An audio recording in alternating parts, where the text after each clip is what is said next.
Welcome to Life Examined on KCRW. I'm Jonathan Bastian. Several years ago, British economist Noreena Hertz began to notice something different. More and more of her students said they felt lonely. Even more surprising was the discovery that students were actually losing their ability to interact face-to-face and were having trouble reading others' facial expressions. Though loneliness is hardly a new phenomenon, Hertz's research has exposed how prevalent it is in our modern lives. A state of perpetual loneliness can be as bad for your health as smoking 15 cigarettes a day. In her latest book, The Lonely Century, Coming Together in a World That's Pulling Apart, Noreena Hertz says feeling isolated isn't about having no friends, it's about not being seen. And those who feel disconnected from the world are more likely to become hostile to others and more susceptible towards extremist politics. So what's the solution for greater connectivity? Have we swapped modern conveniences for community? Hertz says that one thing we can all do is to practice greater human connection, even if it's on a micro level. Noreena Hertz has been an honorary professor at University College London since 2014, and she joins me now. Welcome to Life Examined. Thank you for having me, Jonathan. So when did you first begin to really see loneliness present itself in front of you? I know you teach a lot, you live in London, but tell me when you really started to first notice it. So it was about 3.5 years ago. I noticed that more and more students were coming into my office and in office hours confiding in me that they felt lonely and isolated. And this was a new phenomenon. I'd been teaching at university for over 15 years. But I hadn't seen this body of students feeling this way, which got me thinking something's going on here. Loneliness is increasingly a feeling that's being expressed and that I was witnessing as well in terms of when I set my students group assignments. I was seeing that increasing numbers of them were finding it hard to interact effectively face-to-face in person.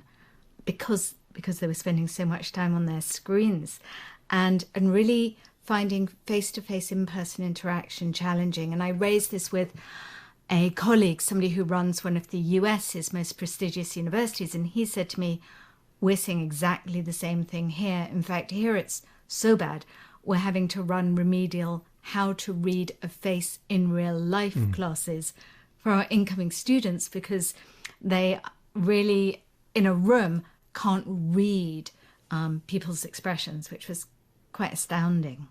That's really interesting. And of course, here we are amid a pandemic. I know in London, there's been just an incredible lockdown there. So hard to see anybody. But you trace this back before the pandemic as something that was kind of leading us up to this point. So how far do you kind of take this argument?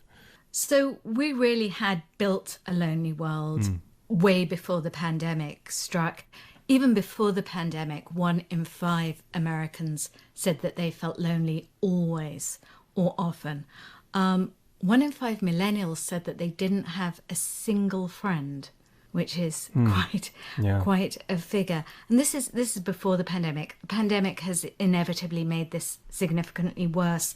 And the most recent data suggests that as many as 50% of Americans currently feel lonely, but loneliness was already a problem affecting our health, affecting our wealth, and even, as I discovered, affecting who it is we vote for. Yeah, and you talk about neoliberalism as a really important mover here. This was going back to the 1980s. Can you open up that argument a little bit more? Yes, so we really see a rise in loneliness really beginning around the 1980s. And that, of course, is when Ronald Reagan and Margaret Thatcher put in place a particular form of capitalism that we call neoliberalism, a dog-eat-dog, greed-is-good form of capitalism that really has dominated and spread across the world, indeed, ever since then. So, not only confined to Republican politics, but moving then into Clinton third way politics as well. So it became this dominant form of capitalism.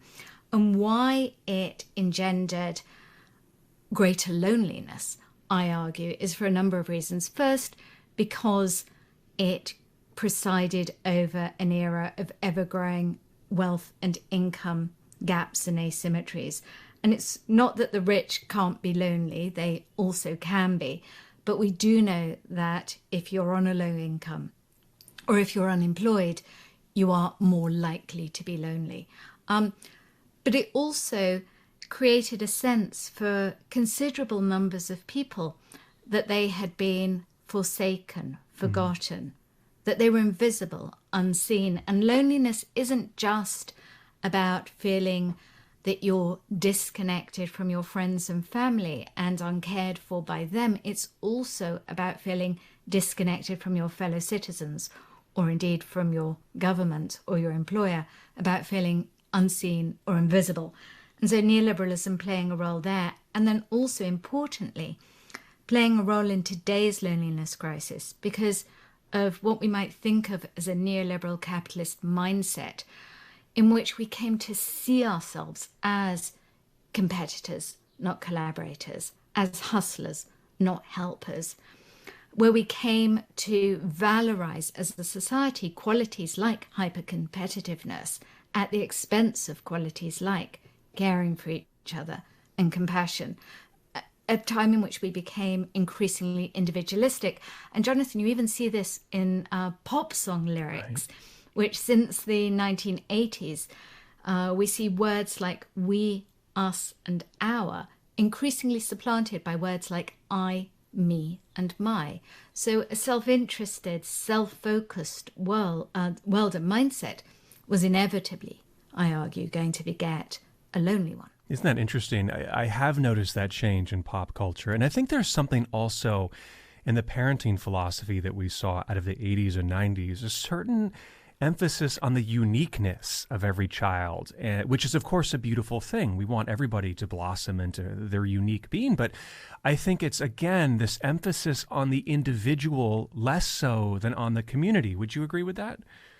That's a fascinating insight, Jonathan, and it actually tallies with research that I did before I wrote The Lonely Century on what I call Generation K, today's 15 to 25-year-olds. And when I gave them an open-ended question, which asked for one word to describe themselves, unique was the word that they were most likely to choose. And yes, if you see yourself as an individual, of course that has a whole host of pluses, that mindset, but it also can come at the expense of a sense of being part of a collective and part of a community. Right. There's been increasing medical evidence too on this the detrimental effects of loneliness, and you talk about this almost as a public health crisis. Can you go a little bit into the science for us and explain that? Yes, when we think about loneliness, we often do think about the mental health implications, and there are serious mental health implications. We know that there's a link between increased feelings of loneliness and increased rates of depression, anxiety, and even, unfortunately, suicide. And in fact, a worrying thing that we're witnessing right now off the back of months of enforced periods of isolation is a rise in suicide rates across much of the globe.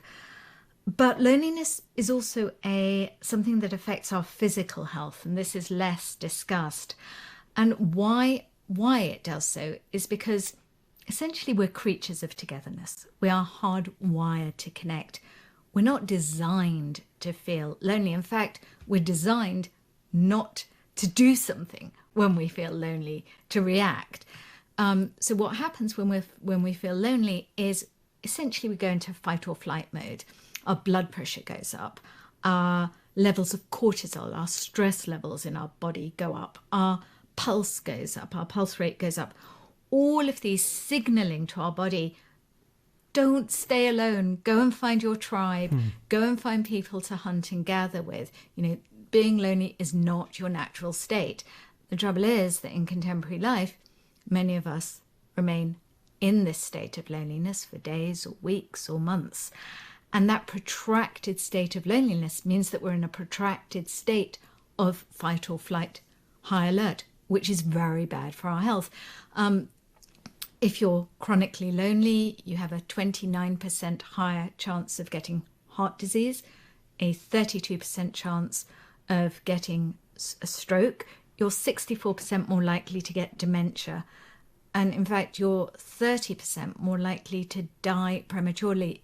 Loneliness is as bad for our health as smoking 15 cigarettes a day. And then there's this question, I think, for young people, and it kind of goes back to what you said in the beginning of our conversation, the leader of a major university having to teach students how to read faces. It makes me fear that we're raising a generation that's just not going to be as comfortable with in-person conversations or relationships. Do you think that's true? Well, even amongst younger children, even before the pandemic, nursery school teachers were reporting that they were seeing increasing numbers of children coming to school lacking the most basic interpersonal and social skills, both because their parents were spending so much time on their devices right. and so not imparting kind of traditional face-to-face interaction skills with them, and also because the kids were spending so much time on their screens themselves. And there was actually fascinating research done where they took a group of children, 10-year-olds, away for a kind of digital-free, just 5-day camp. And they showed them, before they went away, they showed them these pictures of people's faces, the kind of pictures you show kids when you're trying to determine how good they are at being able to determine whether someone's smiling or frowning, those kind of things. And just with 5 days of their screens, so practicing being back face to face, the good news was they were significantly better at being able to register and understand and make sense of these facial expressions. So I think it is a problem, but it's a problem that if we are determined to do something about, I think we can remedy. Yeah. I want to go back now to some of the larger arguments here, specifically about how we've created the structural economics here have changed the world we live in and have therefore perhaps created this sense of loneliness. I remember seeing this as I was traveling through different parts of the globe, particularly in developing countries, areas of Africa or Nepal, where urbanization was forcing villagers, tribal members, to come into these big cities, live very poorly on the outskirts, and ultimately it seemed to create this incredible dislocation for the way they lived their lives. It's probably something that's happening in the U.S. as well, as we're seeing these cities grow. Places like Houston, for example, are just growing so quickly. There has to be something in there that is creating this pandemic of loneliness as well. What does the research say about this?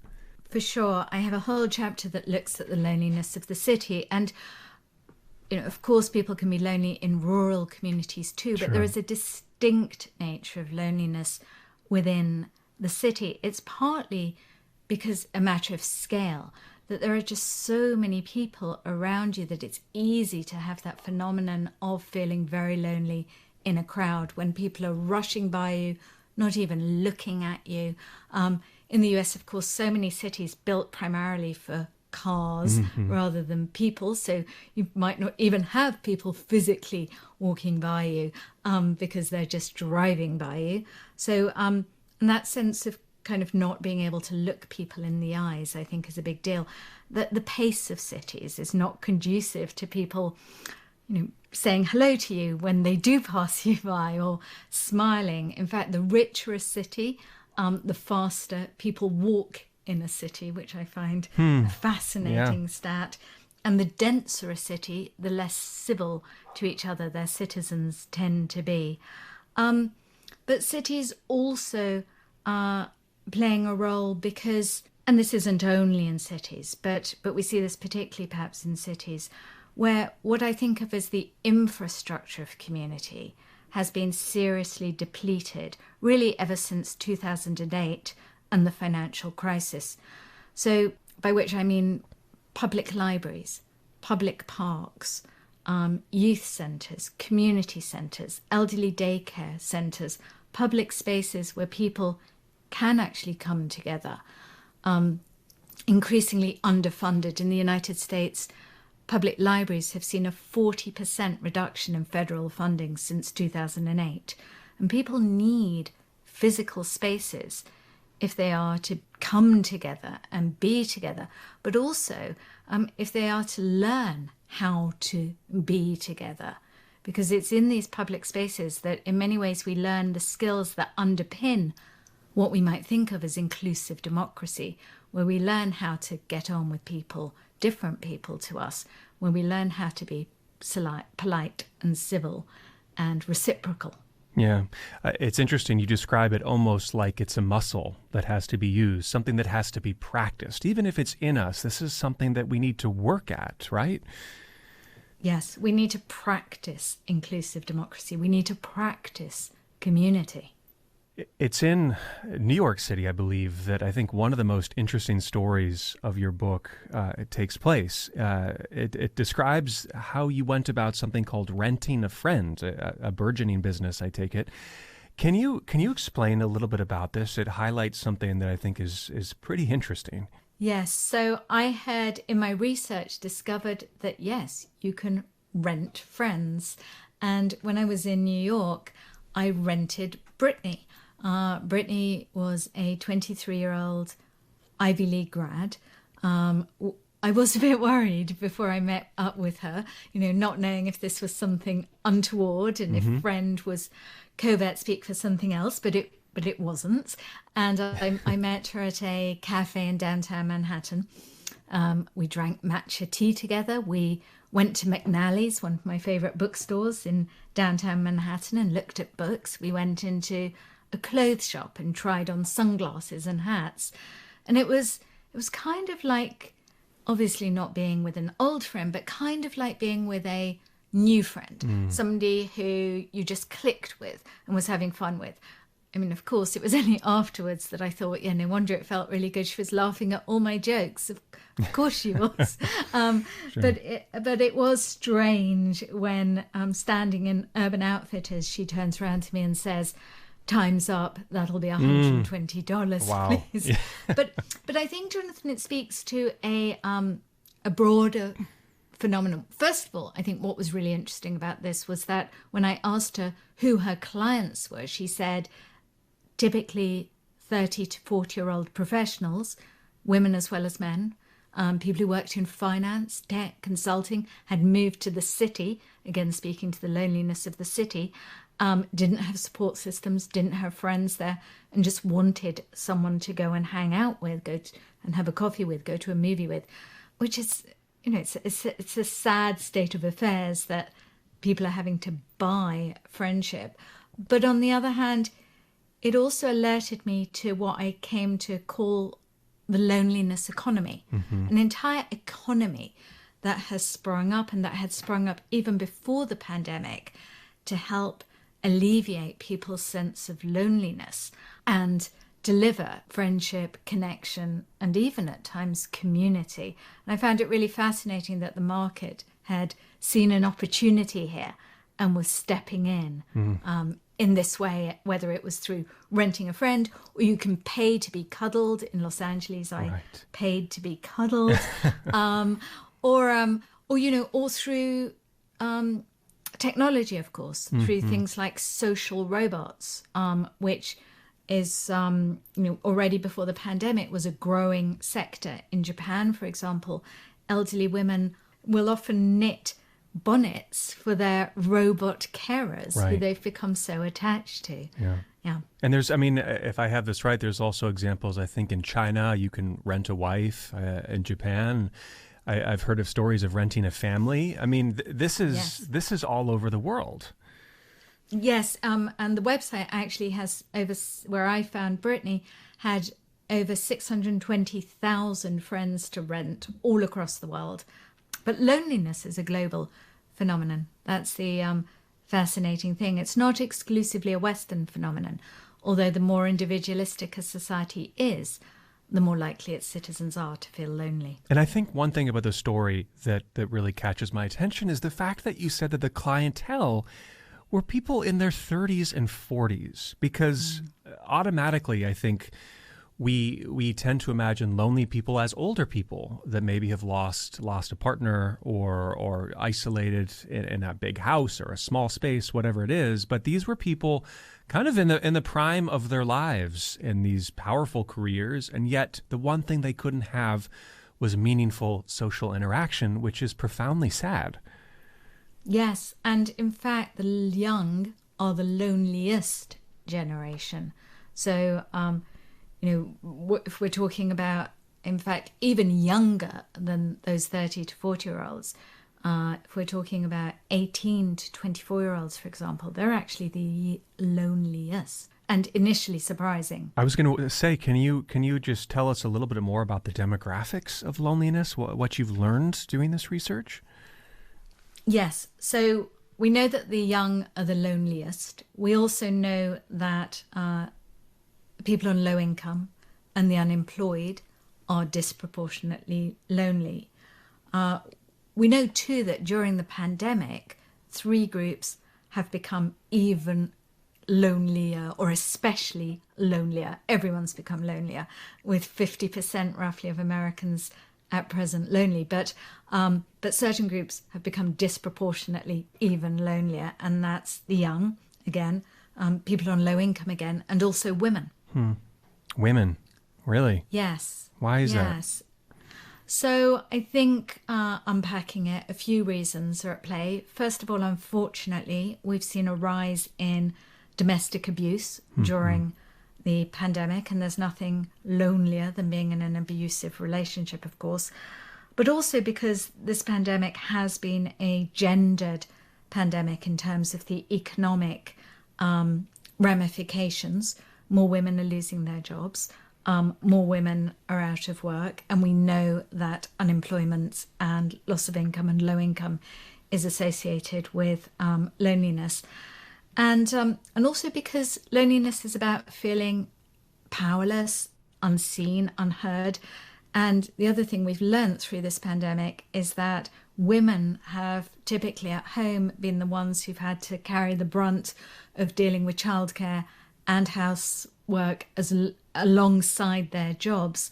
And that inevitably can make you feel powerless, unseen, unheard. Certainly, and I think it's almost counterintuitive because we tend to generalize women as more social than men, more willing to create community, to be sociable, to reach out. But a pandemic can, I guess, turn all of that upside down. Yes, and the informal support networks that many women have built up in the pre-pandemic life, they're unable to use and rely upon, in a world where you can't see your parents and have the grandparents help out, or meet up with your female friends to unload. Yeah. Was there any research about people of color or immigrants that have been kind of swept up in this too? Yes, I did look at race and loneliness in my research, and I think there's kind of 2 particularly interesting findings. One is that in the workplace, where, again, loneliness is very pervasive in the workplace. 40% of US office workers feel lonely at work, but we do see greater levels of loneliness amongst non-whites in the workplace, partly to do with racism at work and experiences of racism, Sure. but also partly to do with kind of jobs, with jobs and greater proportions of people of colour in jobs where they may feel that they have less voice and less power.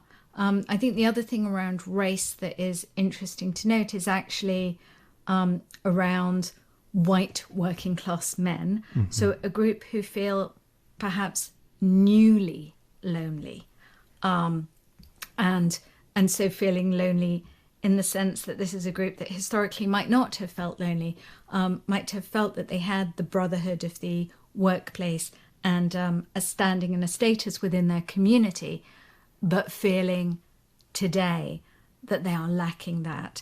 And that craving for being seen on their part, of course, linked to, I argue, the rise of right-wing populism, who we've seen across the globe, leaders who explicitly speak to this sense of forsakenness that many of these white working class voters feel.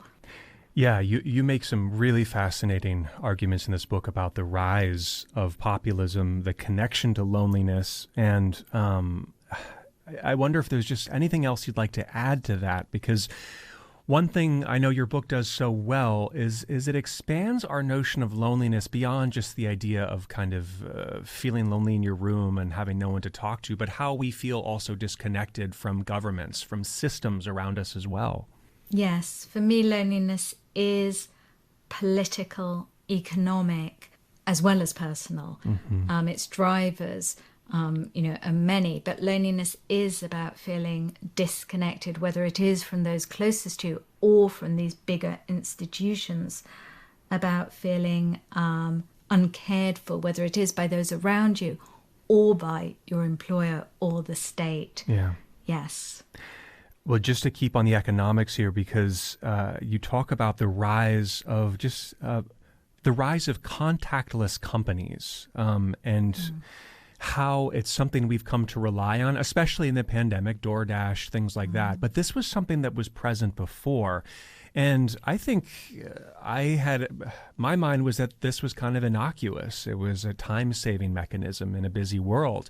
You see it, though, as another route in loneliness. Can you expand upon that? I think historically we've taken for granted what we might call micro exchanges, the micro connections we had in our old lives, when we could go into a bookstore and browse and speak to the bookseller, when we could go into a cafe and chat to the server. Those little exchanges that we have in our day-to-day life, when we go into a yoga studio and kind of chat to fellow students and the teacher. Those micro exchanges that we had in our old lives actually are essential in making us feel connected to each other, to feel anchored in our neighborhoods, and also actually feel happier as well. And even before the pandemic, we were seeing a rise in what I call contactless living. So more people were staying in and ordering their food on DoorDash, or ordering their groceries online, or doing a spin class on Peloton. But of course, the pandemic has massively accelerated that. And the danger is that post-pandemic, we decide to choose convenience over community, not recognizing that actually it's a trade-off we are thereby making, because not only through those interactions do we feel those in-person interactions in our stores and in our cafes, in our yoga studios, do we feel more connected to each other, but again, it's another opportunity to exercise that muscle, to practice inclusive democracy, to practice getting on with and being around and interacting with other people, people different to us. It always surprised me when I looked at literature surrounding happiness, how it was those micro contacts that played such a large role in people's life. And I've known in my life, you don't realize how important they are until suddenly they're gone. And the small person you may have waved to, the small exchange, the nod, those were all really, really important things. And I'm so glad you touched on it. And it makes me wonder how we can get better at this stuff. How do we look at solutions for getting out of this hole that we're in and kind of growing upon some of those concepts you just mentioned? We built a lonely world, but it doesn't have to remain so. Ideas about what governments can do, from reinvesting in the infrastructure of community, to right now allocating funds to address today's very acute loneliness crisis, to even measures like an empty shops tax, which is something being done in Belgium, whereby landlords who leave shops empty are disincentivized from doing so, because the longer they leave them empty, the higher a tax is imposed. So lots that governments can do, lots that businesses can do, but also lots that we ourselves can do. And I think that's really important to stress. We can put down our phones more and be more present with each other. That's relatively easy, although we are addicted to our devices. We can think, especially now when our local stores and cafes and yoga studios are really struggling, how to help support them, and where we can choose to support our local stores, our local cafes. That's going to be really important, especially moving forward, given how on their knees they are. But we can also do something at a more micro level.